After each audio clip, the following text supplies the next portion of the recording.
We're in for a lot of problems. Something I don't talk about often, but I will talk about it here. Dr. Stephen Greer. Many people are now awakening to the fact that this is the biggest secret in the history of the United States or the world. One day before his explosive conference in Washington, D.C. We have developed what are known as scalar or longitudinal weapons. And we're going to have a physicist talk about scalar energy at the conference this weekend. And they can track and target and strike extraterrestrial vehicles. Obviously, these civilizations are so many thousands of years more advanced than we are that if they were hostile, you and I wouldn't be sitting here having this conversation. We'd be done. And they're all deep black, covert, that they have the ability to strike way out in space. So now humans have become an existential threat to other worlds. This is not talked about. And the question is, how far can this rogue and rather insane covert program go before it has to be switched off? If we don't get it under control, it could be extraterrestrial civilizations will have to for self-defense. That's your worst case scenario right there. Ever since I wrote my goals down with the pen, my dreams and reality have both been blending in. Full interview on the Quite Frankly podcast. Listen on Apple, Spotify, and YouTube. So actually, I'm going to start with an article that came out yesterday in the Debrief. You might have already heard of it, but I just want to give some background to the viewers in case they haven't. A Harvard astronomy professor is launching an expedition to hunt for a meteorite at the bottom of the ocean that he believes may contain a craft from extraterrestrial civilization. He says that the US government has been collecting objects of non-human origin for decades, which of course you've talked about several times before. Further, he's published 8 peer-reviewed studies where interstellar craft visited our solar system only to be mistaken for meteorites and asteroids, including one, you might have heard of this, I have not, it was called Oumuamua, which accelerated toward us before seemingly veering off. I presume you're referring to Avi Loeb. You know, there are some academics who are now awakening to something that's been known since the mid-1940s, and that is that there are extraterrestrial civilizations, they are visiting the Earth. They are not hostile, but they are extremely concerned about us. And the reason for that is quite obvious. If you were to look through the eyes of an extraterrestrial civilization, an advanced civilization, at what's happening on the planet in the last 100 years, where you have multiple world wars, you have the development of atomic and then nuclear weapons. We're beginning to go out into space. And we also have developed technologies that are classified, that I'm quite aware of, that are a threat to elsewhere in the universe. Many people are now awakening to the fact that this is the biggest secret in the history of the United States or the world. As founder of the Disclosure Project, I've been working this problem since the early 1990s. And in fact, was very instrumental in getting the Clinton administration to take a hard look at it, although President Clinton was waved off. Yeah, I want to ask you about that too. I heard something you said about that as well. Yeah. Actually, we can now if you want, but I was shocked to hear. Let me just finish this. So the point I'm making here is that now there are people looking at data. Much of it is material that we've known for a very, very long time. And it's good that they're beginning to look at it. Although, you know, I think that the focus on those inquiries are good, but a bit off the mark because there's much more, let's call it, direct evidence and actionable intelligence right here on the Earth that is known. So I think that that's why we've been identifying, now we have about 752 top secret whistleblowers that we've debriefed. A few of them are coming out on June 12th. And the entire intelligence archive we have already conveyed over to the US government for investigation. So those are people who've actually handled the craft. They've worked on reverse engineering projects. They've been at the Lockheed Skunk Works. They've been in the so-called Area 51 facilities, et cetera. So, you know, yes, you can look out in space, but in reality, it's sitting right under our noses, and that evidence and material and technology, most importantly, are already here and very well known, but within a, unfortunately, illegally run covert program. Let's talk about that. It was one of my questions in the very end. We'll jump to it. The illegal covert program. Can you tell us a little bit about what you mean by that? Well, let's unpack that for a moment. Yeah. So I'm a medical doctor, but I got dragged into this quite by accident, I guess, except by maybe, I don't know, fate.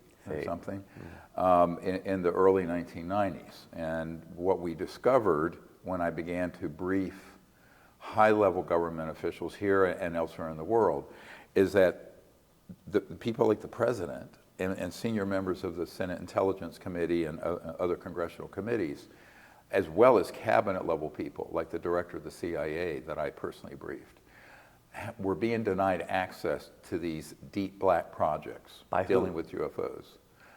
There's an organization, it's gone under various names. The most recent document I have from the 90s refers to Cosmic Ops, and then there's another one called MAGI, which is the Majority Joint Intelligence Committee, or MAGIC, M-A-J-I-C.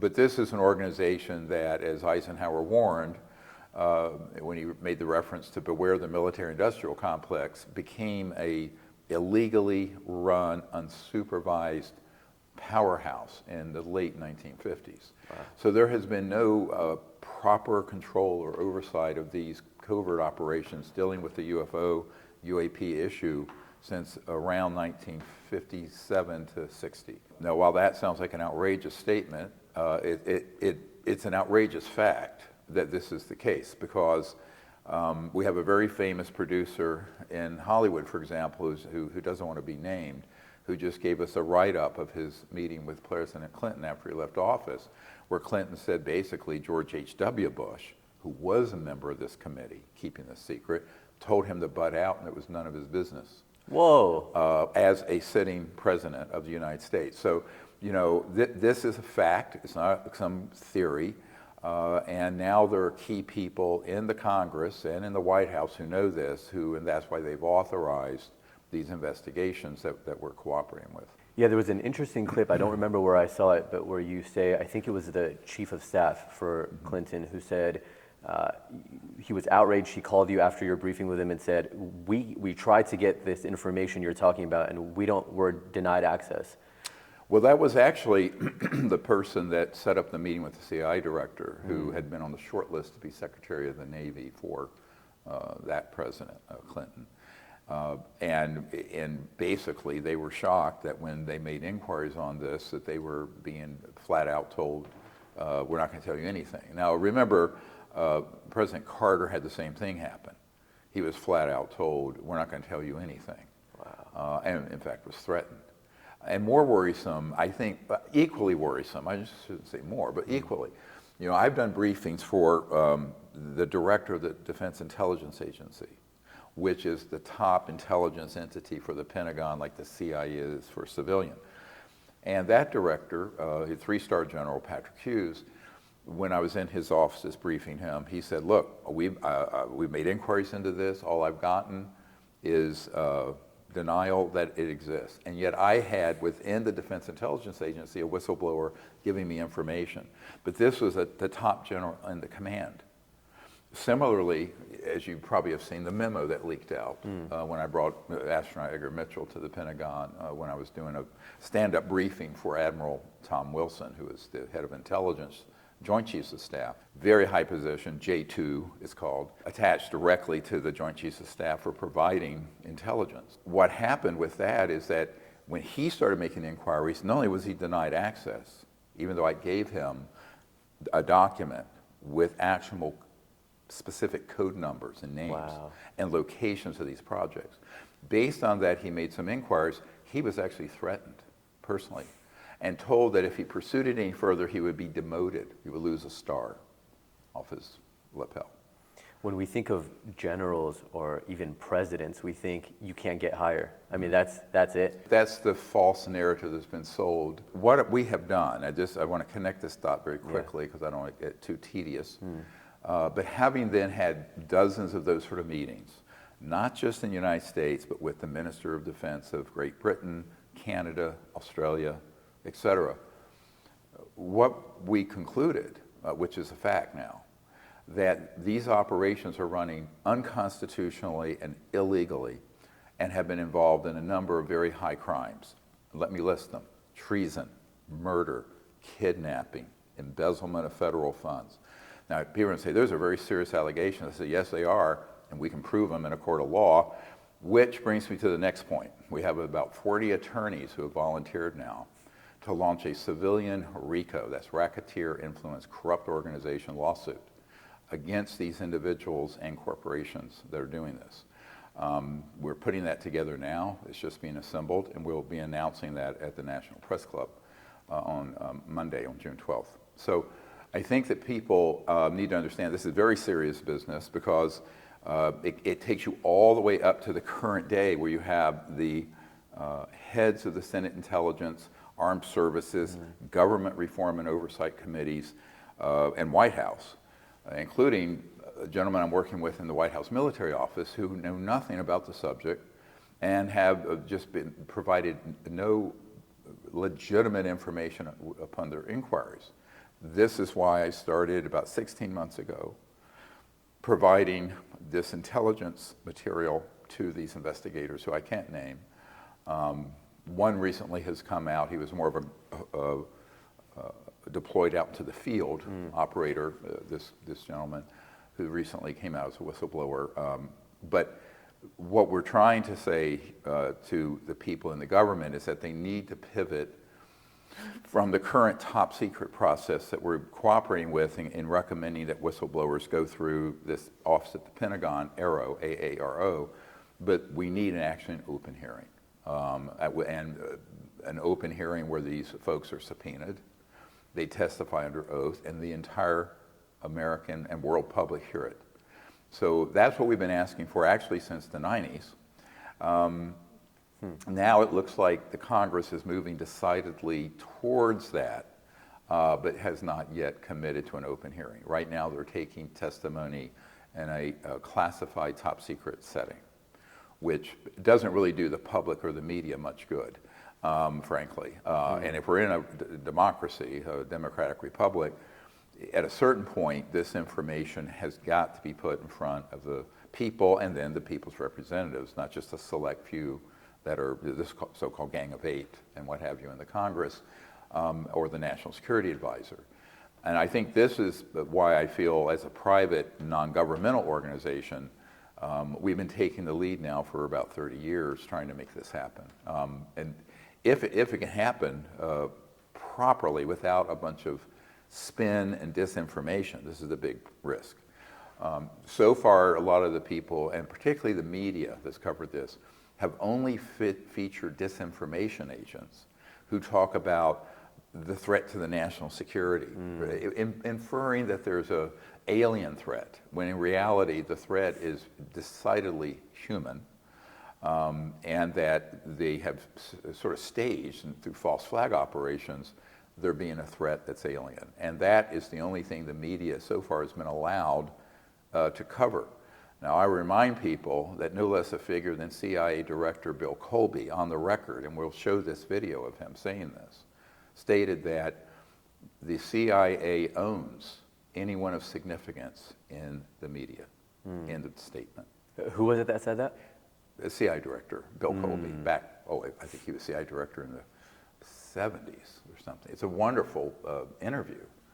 And people go, can this really be true? I say, oh, yeah, absolutely true. I love that you added to that, or he added to that, and you're saying anyone of significance, because what I've learned from having been in the media for 12 years is that the people on the ground, right, that get sent out, the producers, the whatever else, they're doing what they're told. They're the field people who say, you know, and I was there. So they say, go cover this, you're going to talk to this person, that person, and they wholeheartedly believe that they're reporting the truth. It's not, there is no malicious intent. Well, even the managing editor of the New York Times decades ago said that we only are going to print the news that the elites want you to know. So I think there's a sort of another problem here, and that's the naivete of the public that need to be much more skeptical about government and media people who come out on this issue, because the ones who are given a pathway into, say, 60 Minutes, or into some of these news media are undercover, be very clear, operatives to say anything but the truth. We just released a movie called The Lost Century, and How to Reclaim It. The subtitle is How to Reclaim It. And what it deals with is this 100 years from the time of Tesla in the 20s and before to now, where there has been a complete loss of technology that's been sequestered into these, frankly, illegally run projects by thugs. Technologies that would solve pollution and environmental problems, poverty, and give us quote unquote free energy have been deliberately kept secret. And that's one of the core reasons for the secrecy around a UAP. A UAP, let me be clear, is an alternative energy and propulsion device. They're not burning oil, jet fuel, rockets, none of it. And they don't have a nuclear power plant on board. The Pentagon has admitted these objects have no heat signature. A nuclear power plant is hot, very. Jets and rockets put out a very distinctive heat signature through infrared sensors that are in space and on our aircraft. So that's how we determine an incoming rocket, so that they can send out, flares and stuff to not be hit when you're a pilot. So the question is, well, how are they moving? This is the big story. The big story is, what a wonderful thing that there are technologies that we taxpayers have spent trillions of dollars studying and reverse engineering from extraterrestrial vehicles. But where's the benefit to humanity? The benefit to us. The Economist last year came out with a report, 3 billion people on the planet don't even have fuel to cook with. They're cutting down the rainforest or the desert scrubs to make charcoal. Well, now the big story is with the Amazon just getting plummeted. Of course. Yeah. And all of this is because these technologies have been ruthlessly and thuggishly suppressed since the time of Tesla. But why? Why keep it a secret if it's destroying the earth that those people also live on? Why do you think? Because they're more concerned about money and power and short-term profit than the whole of humanity. You and I think in a non-sociopathic way. And let me be blunt. The people I've had to deal with to handle these projects are sociopaths and psychopaths. Listen to the implications of what I just said. If these technologies are disclosed, and they will be if the UAP issue is disclosed properly, it means the end of oil, gas, coal, nuclear power, wind, solar, geothermal, jet engines, rockets, internal combustion engines in your car, etc. So what you're really talking about is a new industrial revolution, high-tech, on energy and propulsion that would be larger in its impact than everything that's happened since the mid-1800s. And that would have to be rolled out in 10 to 20 years. So these folks do not want that big of a change to happen. It should have happened in the 20s, 30s, 40s, 50s. Now it's 2023. We see the consequences geopolitically, endless oil wars, geopolitical instability, terrorism, poverty, and let's not forget, we're destroying the earth all in the process. So this is of enormous consequence. And I remember when I was at Lawrence Rockefeller's ranch out in the Tetons, the JY Ranch. And he took me out one night onto the deck, and we were having this conversation out under the stars. And he said, Doctor, no aspect of life on Earth will be unaffected by this disclosure. So vast and so profound are the implications. And I said, yes, Lawrence, that's why it's been kept so extraordinarily secret. It isn't because this is trivial about little gray or green men. It's because it would completely transform the situation where I always point out there would be true power to the people. In other words, not only physical power that's running you would have a device that would run your house or car, never have to pay a power bill, no fuel has to be put in it. It's pulling energy out of let's call it the fabric of space-time at what's called the 0 point quantum vacuum, which, by the way, the 0 point energy field was proven in the 50s by Professor Casimir. So this is settled science in physics. What people don't realize is, how do you get that energy? And have there been technologies developed to extract it? Yes, there have, but they're highly, highly secret. And individual inventors who have stumbled across this, a number of whom I have known, have almost always had their devices confiscated under a bogus national security order. They've been denied patents, and many of them have been, in fact, assassinated. A friend told me recently, so this is completely anecdotal, but knowing that I had an interview with you coming up, I made a note to ask you. She said we were on the beach. She was with a friend who's the son of a very famous director. They noticed some kind of thing in the air come near them, and she said it was a beautiful feeling, positive, light. Shortly after, another one comes down. It chases that one away, and it was a very dark energy. Yes. And it flew off. And she said that this director's son told her that that one is government made. Correct. So you have both. Here's the narrative that has not gotten through in the media and to the public yet. When the UFO term and the UAP term, that's its successor, were invented by psychological warfare people to obfuscate the truth. In other words, when they say an unexplained aerial phenomenon, well, what is that? It's not unexplained, it's not just aerial, and it's not a phenomenon like ball lightning.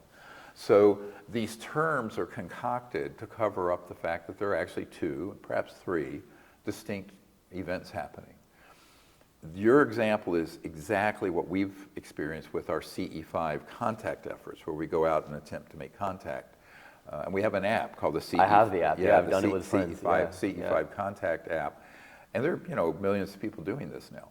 And what you find is that you will see that whenever there is an extraterrestrial vehicle, they are almost always then followed or attacked by either a conventional jet aircraft, helicopter, or one of our man-made ones. The man-made ones, one of the things we're going to do at the National Press Club, and also at the two-day conference that precedes it on June 10th and 11th, this weekend, is to show here's what an ARV, an alien reproduction vehicle, man-made one, looks like, and its features. And here are what the extraterrestrials look like. Because we have all these, and we can compare them. And this is the big part of the story that keeps getting missed. Now, it's not the fault, when I spoke to the Hornet F-18 pilot who filmed that event off the coast of San Diego, David Fravor, he insisted that we could not have something like that that was man-made.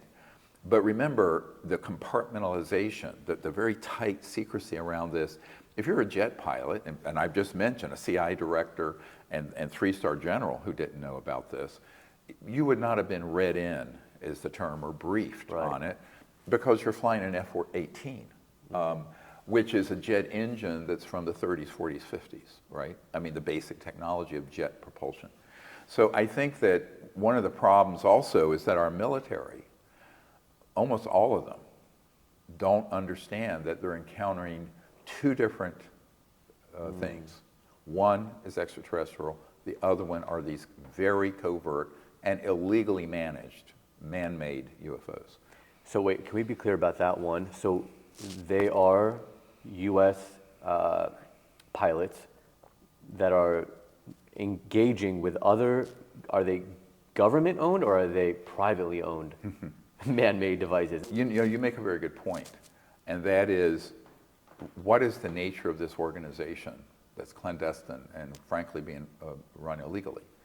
It's both private and governmental, but a deep black into the military and government programs that are illegal. So it's a hybrid. So this is why Eisenhower, without elaborating, warned of the military-industrial complex as an integrated complex. And he said that if it were to get too much more power, it would be a threat to our democracy. Kennedy said something very similar. And one of the things I remind people of, don't take my word for it, I'm a retired emergency trauma doctor. But listen to what those men said. And also listen to what one of the very first directors of the CIA, Admiral Roscoe Hillenkoetter, said. And we have this quote where he said, and this was after he left that position, but he was CIA director in 1947 when Roswell and these other things happened. He said, the secrecy around the UFO subject is a threat to the national security. He didn't say the UFOs were a threat. He said the secrecy is a threat.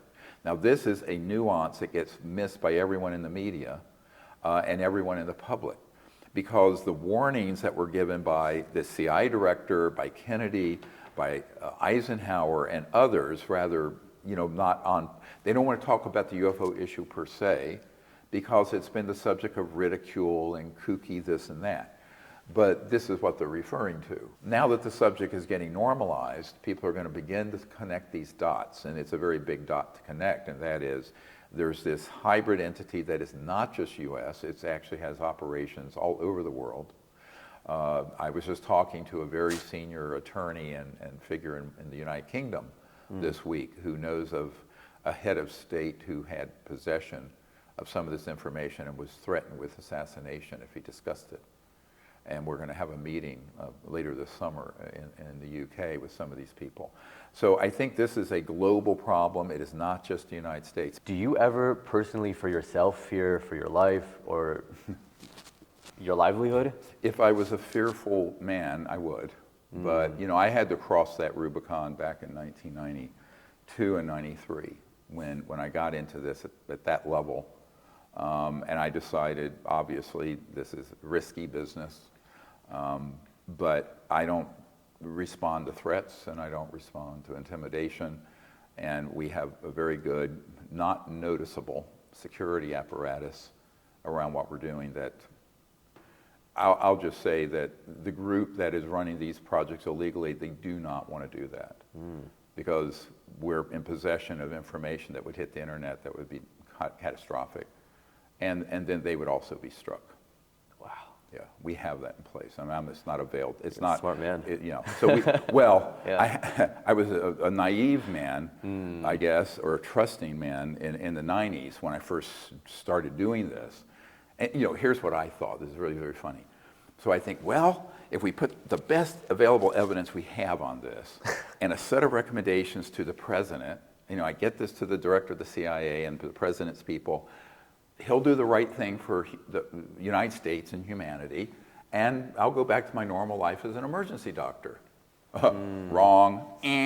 So what the reality of it is that I never thought that I would have to be in this situation because I had hoped these sorts of people here and abroad that we had briefed, as well as the members of Congress. Remember in the 1990s and early 2000s, I briefed members of the Senate Intelligence Committee, the chair of the House Government Reform and Oversight Committee that can hold hearings to see what's going on with this sort of thing. And all of them took a pass on it. They were all too afraid to touch it.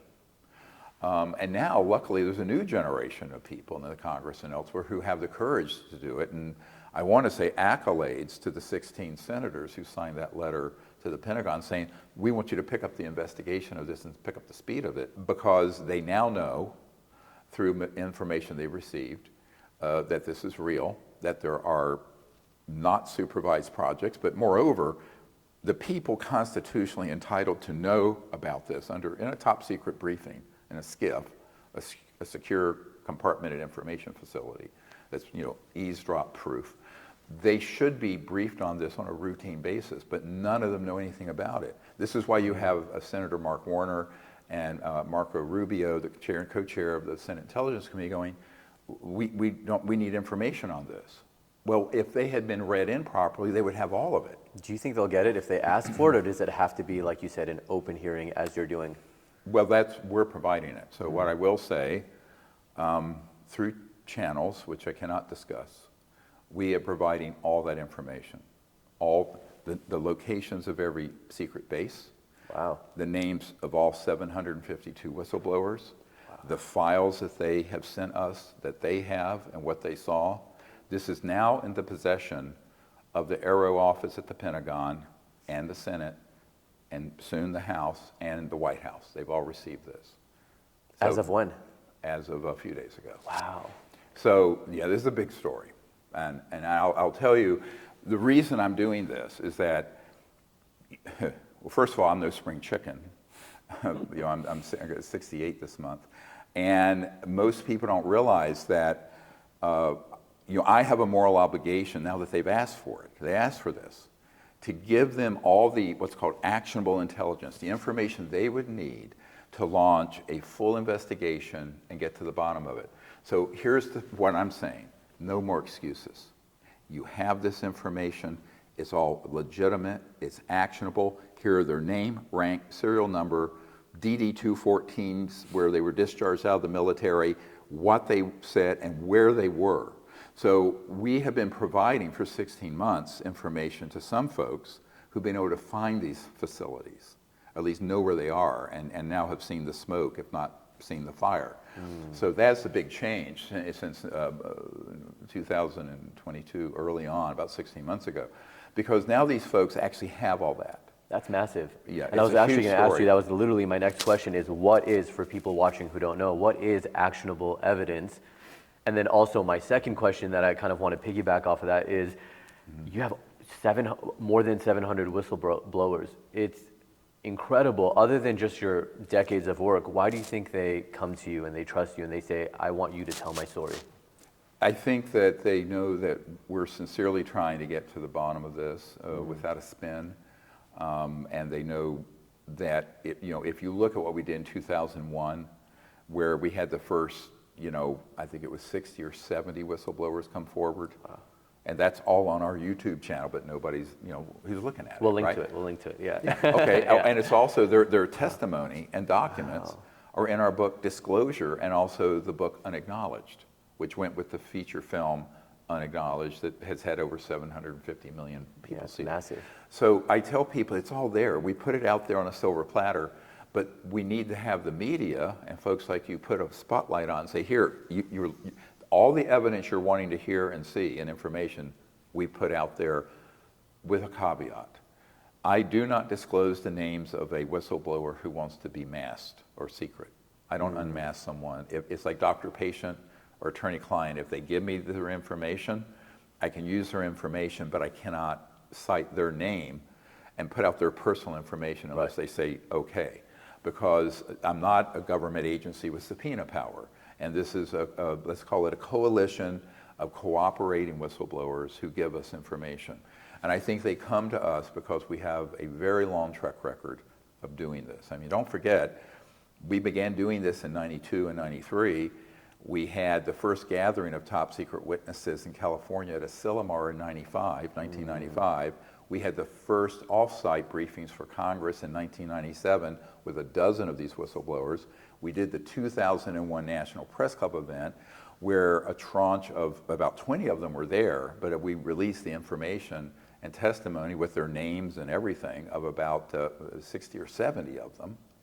See, so even though, I mean, this is not known in the general public, but that's our track record. Yeah. So these military and corporate and CIA operatives will come to us because they know we have a very long-term track record of consistently doing that. But also they know that I have not disclosed publicly their identities if they don't want to be known, so they can trust me not to violate their confidence, but just simply to be able to get their information. So this gets us to this next big disclosure that's happening this week. And that is, in addition to, we're going to have the entire witness list of these 750, which is scrolling behind me. Just to pause there, Yeah. so for people who are listening, we're talking about Saturday, your conference, Saturday and Sunday here in DC. Right. And of course, this is coming out Friday, so they're listening to it. They don't need to get on the next flight to DC. They can watch it online, right? Yeah, that whole, you can drop the link. That entire two-day event can be seen through webinar. Yeah. And people should. And then the National Press Club event, which is only about a 2-hour event at the National Press Club here in Washington for the media. And I think we'll have a member of Congress there and people like that. Will be from 2 until 4 on Monday, June 12th. And that's going to be streamed all over the internet for free for everyone to see. Okay. So those links are And we'll link in the show notes. link we gave you. And I think that people need to spread the word, help be our PR agency, because we're a volunteer group and unfunded. We do this out of passion and love for getting the truth out. So we need people to help, be sort of an army of networkers and influencers And out to there. make it so big that they can't ignore it, They right? can't ignore that it. they have to tell the story. Yeah, even if the New York Times and Washington Post want to blacklist it because they're ordered to, with the internet now and social media, who cares? Your documentary that just came out that you mentioned, The Lost Entry, #1 on iTunes, you told me in 12 hours? In 12 hours. Yeah, people are interested. Why do you think they're so interested? Well, I think, if you look at the traditional polling on this issue, 50–60% of the American public believe the UFOs are real and the government's hiding something. So there is a compelling interest on this subject. The problem is there's a paucity of outlets for people to get legitimate information that's just not rubbish and conspiracy theories and information that isn't referenced properly. So for example, we're calling it the Disclosure Project Intelligence Archive, this huge collection of multiple terabytes of data we have that we're handing off. Wow. It includes thousands of pages of government documents.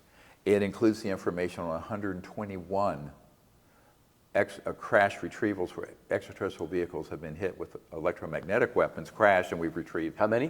121. Yeah, see, and that's I started the whole interview by referencing this Harvard professor who says, that he believes that there are, they're covered up as meteorites or asteroids, which is right? But you've been saying it for decades. Yeah, we've been saying it for decades. And you have a number, you can say 121, and this is what we know of, and these are the locations. And that number's growing. Yeah. So to give you an idea, the number of whistleblowers coming into our project, are a few a month, right? The number of top secret facilities, the big revelation coming, is also going to be a map. You'll see it. A map of the world, but mainly United States, and then a list of where all the underground bases are, where all the bodies are kept, literally. Alien bodies? Yes, extraterrestrial bodies. Wow. I don't use alien. You don't say alien, it's so quick on the tongue. It's a negative term, but everyone thinks you're talking about people from South America. Yeah. I think it's clear if you just say EBINs, extraterrestrial biological entities is what they're called in the covert programs, EBINs. But yes, all that information is in there. And now in the complete unredacted archive, which we can't release, so it has everyone's names in it, are the files, like for example, I recently debriefed a top secret witness who had worked in the Pentagon for 10 years on this issue in a deep black project. And he named a number of facilities where there were 2 distinct facilities, one here in near Fort Sill, Walton, Oklahoma, and the other one outside Seoul, South Korea, where there were extraterrestrial vehicles that we had downed that were being stored and studied that he knew personally about. So when you say that there are these locations, right, that are revealed, you have the exact coordinates that you can give to Congress. Yep, any investigator. And you has it ever gotten back to you that, okay, we went to the one you told us about and we found blank? Oh, no one's gone. I mean, how are you going to get in? You need an army of machine guns. Look, these places are so tightly guarded. Of course. And the access to them. It's not like you can walk up and knock on the door and say, pretty please, can I get in here? Usually there are Delta Force or Marines who have weapons with a shoot-to-kill order. In fact, one of the witnesses who came forward from the Dugway Proving Grounds facility, he accidentally went into a place where there was an extraterrestrial vehicle being studied by scientists there in what's called the Avery, A-V-E-R-Y sector of the Dugway Proving Grounds. And he just felt a gun barrel on his chest and a click and said, don't move. Because he had gotten into this area because his badge allowed him in, but it shouldn't have. It had been miskeyed. This was recently.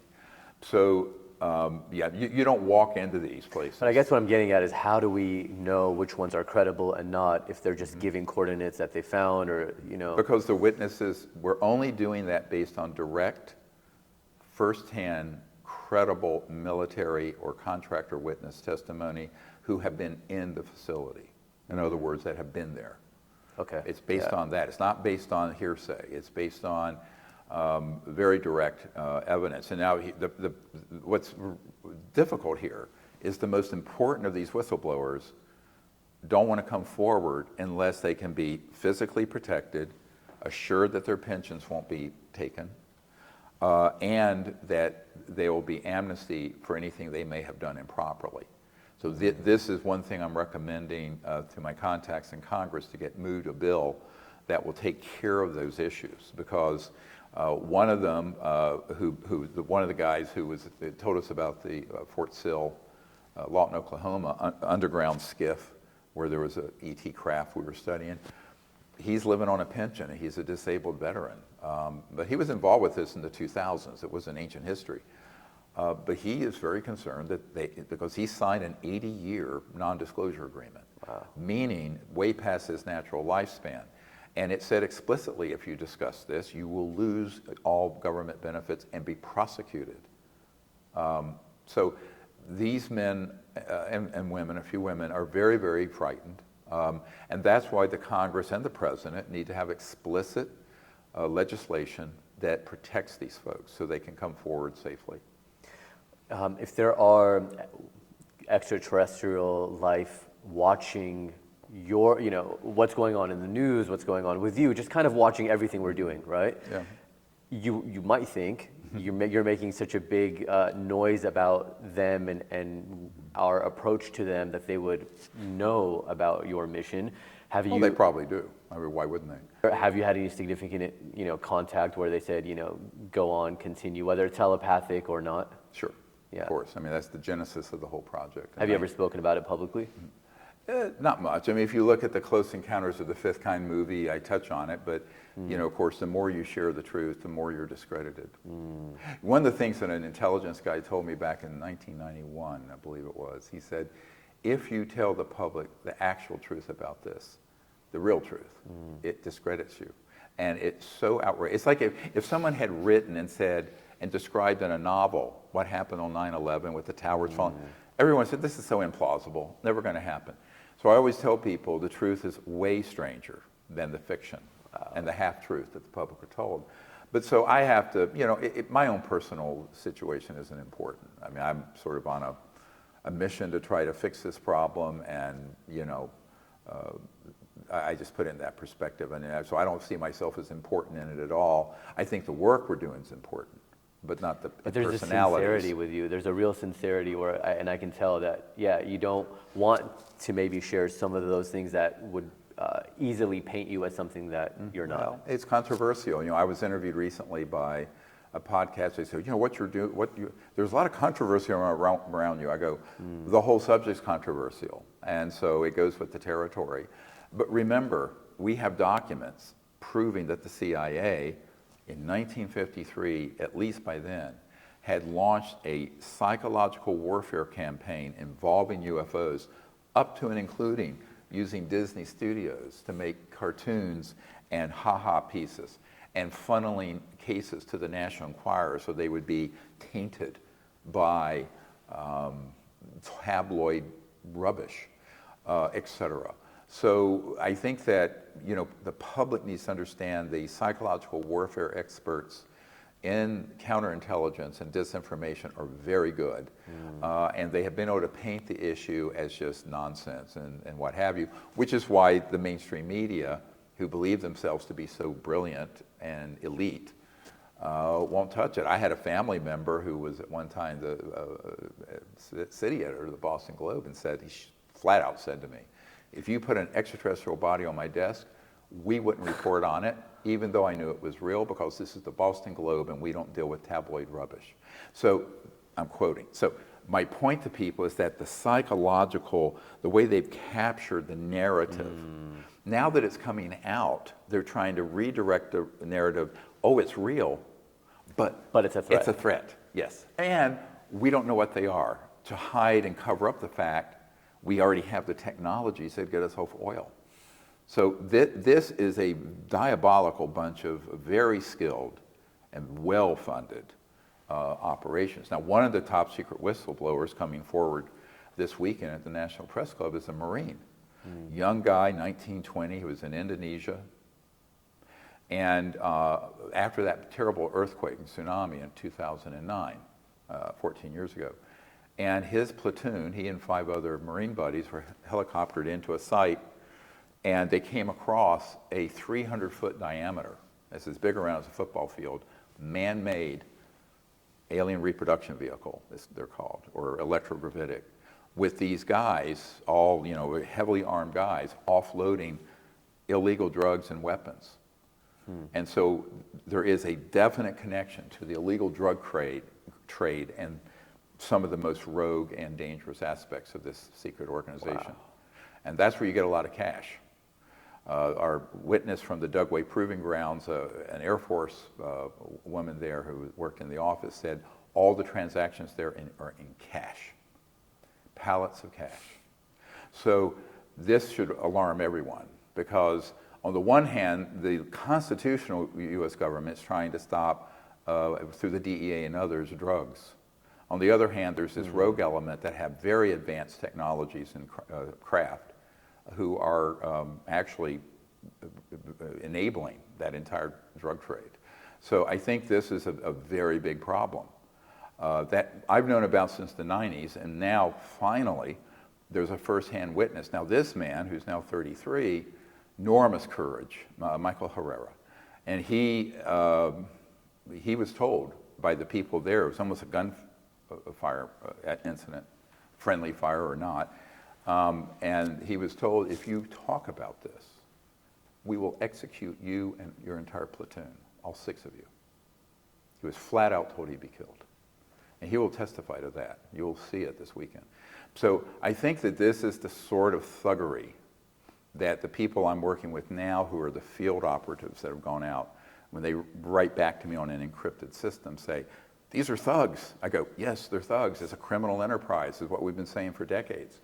And one of the problems is that neither people in the Congress nor in the White House know quite the scope of this yet. It's just now beginning to filter up. And the other problem is they probably don't want to face a truth that's difficult. But it's sort of the enemy within. All great empires and countries usually fall from not outside attack, but from within. Roman Empire, what have you. So I think that this is a very big threat to the future of the United States as well. I think the secrecy, as the CIA director said, the secrecy around this issue and how it's now gone rogue and criminal is a threat to the national security of the United States, and I will add to the threat to peace in the world, the whole world. So what's your goal with this weekend? Tell me about what you hope people and what will come from it. Well, to move the ball a little bit closer towards the goal, and that's to put an encouraging amount of information out so that both the members of Congress and the American public, and perhaps the media, begin to take a harder and harder serious look at this. Because I think that if it's not resolved relatively soon, we're in for a lot of problems. Something I don't talk about often, but I will talk about it here as a preview. Thank you. I have people who have been at places like Area 51 and other command centers who described to me a very big crisis that no one talks about. I know the president isn't aware of it. And that is, we have developed what are known as scalar or longitudinal weapons. And we're going to have a physicist talk about scalar energy at the conference this weekend, Dr. Zohari, who's a PhD physicist. Those have actually been developed and weaponized decades ago.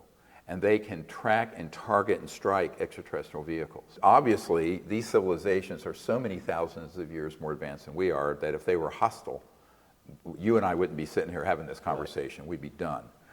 It would have been point, set, match in 1945 when we detonated the first atomic bomb.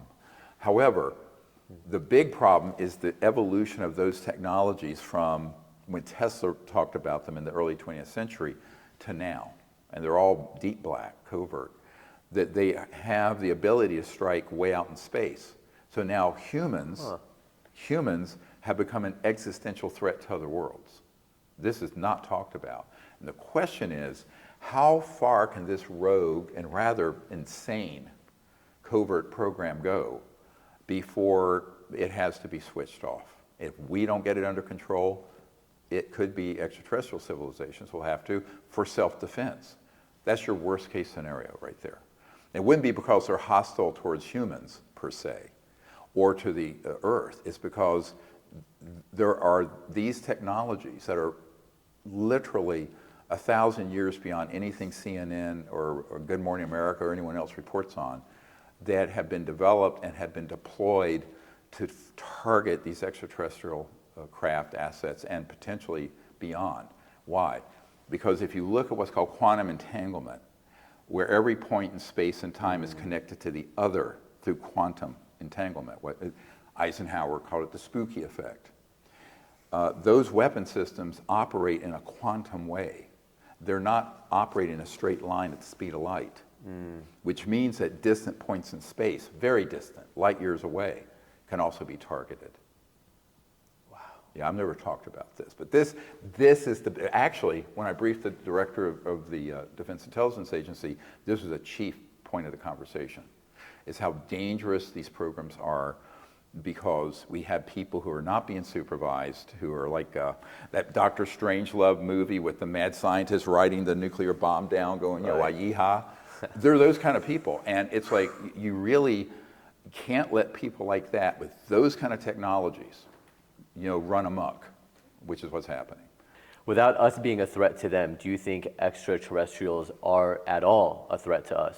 No, there's no evidence at all. Obviously, anyone with any scientific acumen whatsoever would realize that if you have the ability to travel through interstellar distances in the 40s, when we were still using vacuum tubes and barely even had jets, and the rocket had just been invented, and we didn't even have Sputnik up in space until 1957.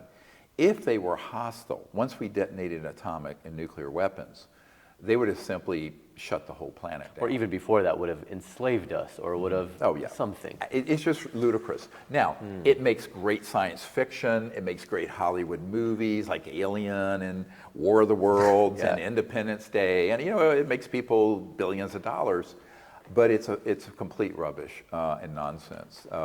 The other part of it, however, and the reason people think it's probably true, is I call it this sort of nexus, this center of disinformation on this, that involves animal mutilations and abductions.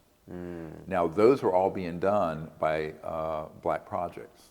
They're not being done by But why? ETs. To make it look scary, Sure. or for something that, okay. There's a document, Dr. Jacques Vallée, who he was very involved with Steven Spielberg making Close Encounters of the Third Kind back in the 70s, I believe. He admitted in a book he put out in 1992 that he is in possession of a CIA document from 1985 that describes CIA black projects in South America, specifically Brazil and Argentina, where they were abducting poor civilians and peasants in villages to make it look like an alien abduction for its, and I'm quoting, psychological warfare value. You go all the way back to that 1953 document from the CIA director Bedell Smith, who said we should use this subject for its psychological warfare value. And then you have this Air Force Office of Special Investigations intelligence officer admitting on camera to us that they are doing the abductions. So now I have known this since the early 90s, but in the UFO lore and the internet and all that nonsense, people really think they're aliens abducting people. And I think this is another part of the psychological warfare effort, is that if you're going to eventually declare a war between worlds, which is their agenda, this covert group wants a way of uniting the world, not in peace and free energy and abundance, but in conflict. It's all about control. All about control. God, that sounds sinister. It's the most sinister bunch of people. So what you're dealing with here is an existential threat to the planet by not extraterrestrials, but by these humans, which have just completely, what happened between 1945 and the 50s. The research on the extraterrestrial devices we had acquired and the anti-gravity and energy systems we were studying became so tightly held and compartmented, secret, that it escaped the supervision of the U.S. constitutional government. And that's when it went rogue. And it's like we created this Frankenstein through secrecy that got off the table and is now walking around. So what we have to do is get this Frankenstein under some kind of supervision and control. And you think these 16 senators, you think that hopefully through your work that maybe that can happen? I do.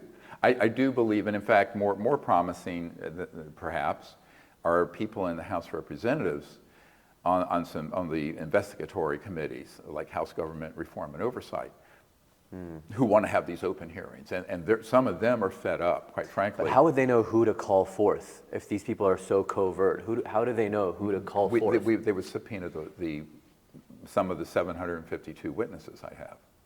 See, I'm giving them all that. No, but the people responsible, how do they know who to call forth to hold responsible for this? If it's so covert, like these missions, Oh, I know who they are. Really? Sure. I know some of the names of the operators. Wow. I know the names of the corporations. I know where their bases are. Okay. I know some of the key personnel. And if you were to launch an investigation through FBI and the Pentagon, through their Universal Code of Military Justice and Criminal Investigative Division, with the assets we're giving the government, they would hit pay dirt in 30 days. Wow. They would hit it. So, yeah. Now, I'm saying here on the record that our intention is to do this in a peaceful transition, let's call it, a soft landing out of this criminal secrecy to a soft landing where the subject gets disclosed, the truth comes out in a positive way, the world unites not around an alien threat, but hey, we're not alone in the universe, and eureka, we have solutions for the global pollution, environmental, and poverty problems. See, here's the thing where I differ with all this new gloom and doom and conspiracy stuff. I actually think this is a fantastically positive development if we can get it right. I agree. If it goes wrong, it's catastrophic. Okay, we're into a war of the worlds territory if these fools, the buffoonery gets their way. But if it comes out properly and honestly and wisely, we're going to have a new civilization here within 10 or 20 years. I have 12 grandchildren and 4 daughters, and I go, wow, what a world we could have in their lifetime, if not mine. So I think in about 20 years you have a different civilization here. And that's the beauty of this documentary, The Lost Century, and how to reclaim it. We actually show people a glimpse of what the world will look like after all these technologies are brought out and we get to use them. We would completely clean up the environment in 10 or 20 years. 20 years on, the economy would boom with all of these new technologies, and the world that now has half the world's population in terrible poverty would advance up to where we are and beyond. So this would be the tide that would lift all ships, but there'll be losers in that process. I liken this to, when Henry Ford came out with his Model A, the horse and buggy people weren't happy. Right. The horseless carriage. So it put that whole industry. They had a good run. They had a good run. My point to the oil and the public utilities, oil, gas, coal, you've had a 150-year run. And you've made hundreds and hundreds and thousands of trillions of dollars. And in the process, you've frankly raped the planet. So, enough, enough. Now, I will say, we have to compassionately consider the displacement of the average worker who might be displaced from these technologies. Right, massive industries. Yes. This transition can be done through retraining those folks into this new energy sector. And I think we have to look at this very compassionately so it's not, the pain of this transition doesn't sit at the level of the worker, the poor workers in the oil field or a utility or the lineman for a power company, because you're not going to need lines anymore. Every home and business will have its own power plant. Wow. And we're having those conversations anyway, so they have to think about it because of AI and all kinds of things. So they have to have those conversations of displaced workers anyway. But this is a bigger one. Yeah, much bigger. I don't want to get too convoluted, but because you have the lost entry and how to reclaim it, when you look at now all these different theories of lost civilizations and what the pyramids were actually for, they're saying they were actually energy centers and not tombs, Do you think that this technology has been around for thousands of years more than we know, here on Earth, I mean? Well, periodically, certainly, I believe there have been civilizations on this planet more advanced than we are now that we have very little record of. I know a guy who works for the CIA via a contract with IT&T. But what's interesting to me is that he at one point disclosed that periodically they bring to him a device, It's an old, but it's like thousands to hundreds of thousands of years old. And some of them are of technological, the origin is extraterrestrial. Some of them are from civilizations that we have, that have vanished, that have come and gone. So, you know, the man is a genius. He's an absolute physics and engineering genius. Unbelievable. And by the way, the most brilliant scientists I've ever met are working in these clandestine projects. And they don't know they're illegal. They just take orders, right? And this I call the covert brain drain, where we have these brilliant people working on these projects who have all this information and knowledge technologically. By the way, as a doctor, some of them would be applied to healing.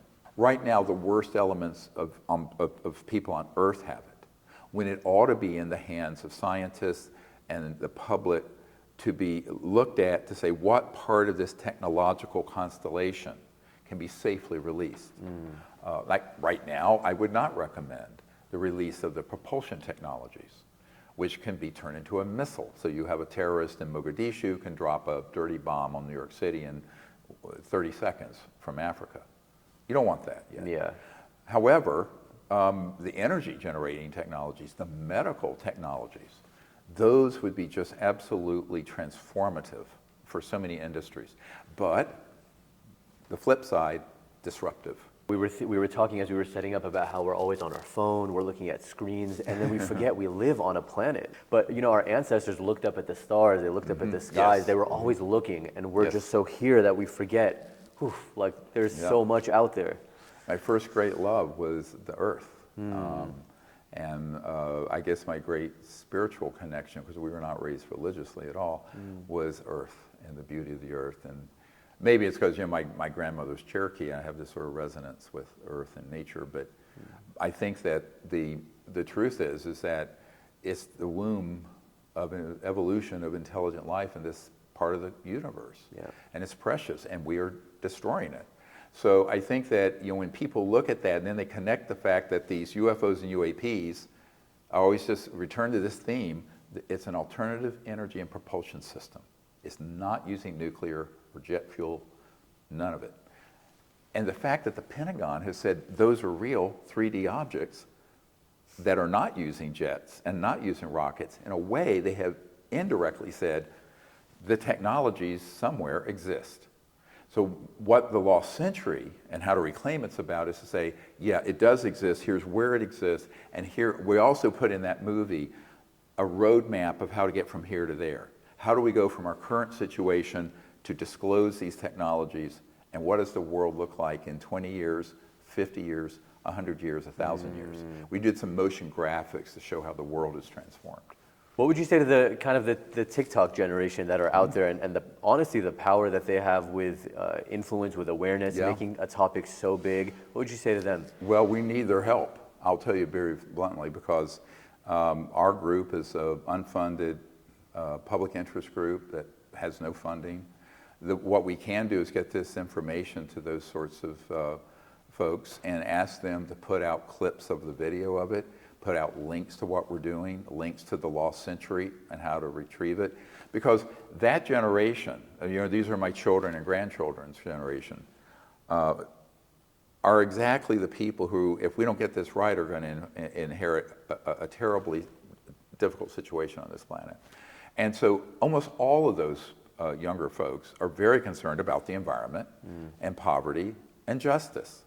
Well, there can be no justice if we are deliberately keeping the technologies away from the world that would eliminate poverty and inequality around the world.